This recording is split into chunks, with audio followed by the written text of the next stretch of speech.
Perkenalkan, nama saya Suryono Meta dengan nomor induk mahasiswa 2203050143. Dalam video kali ini saya akan menjelaskan mengenai propaganda politik, periklanan politik, dan retorika politik. Baik, saya akan memulai terlebih dahulu dari propaganda politik.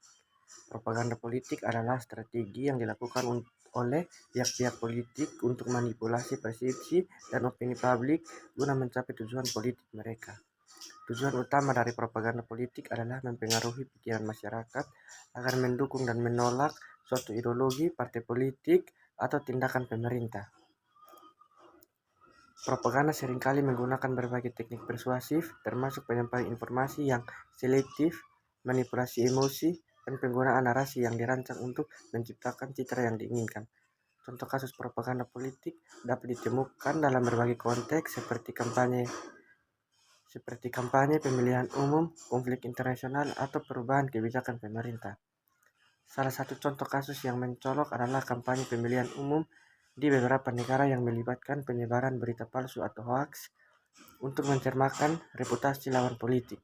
Misalnya penyebaran informasi palsu melalui media sosial yang menciptakan narasi negatif terhadap seorang kandidat dengan tujuan mempengaruhi pandangan masyarakat terhadapnya.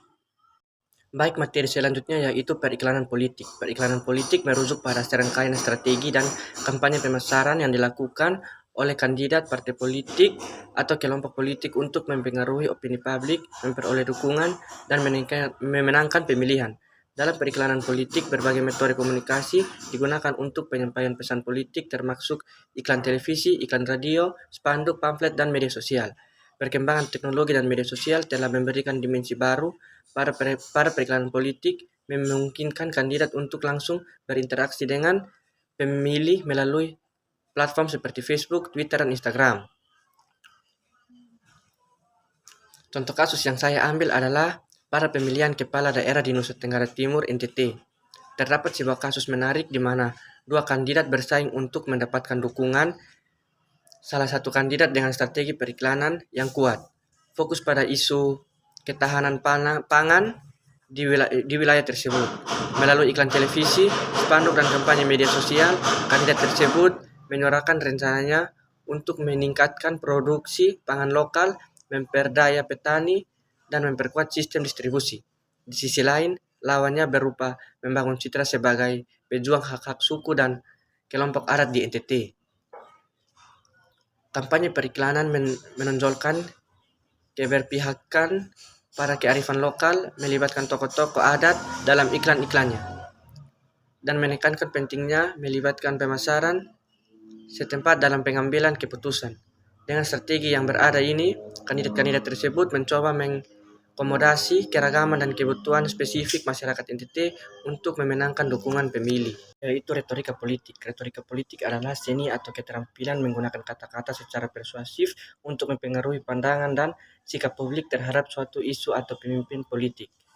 Pemimpin politik atau orator cenderung memanfaatkan berbagai teknik retorika sebagai pengguna kata-kata yang kuat, penekanan pada emosi, dan pemilihan gaya berbicara yang memikat guna mencapai tujuan politik mereka.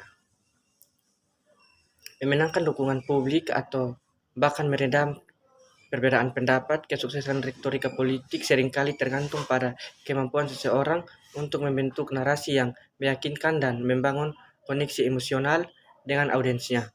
Sebagai contoh kasus retorika politik, kita bisa merujuk pada pidato seorang pemimpin politik yang berusaha meraih dukungan publik untuk kebijakan tertentu.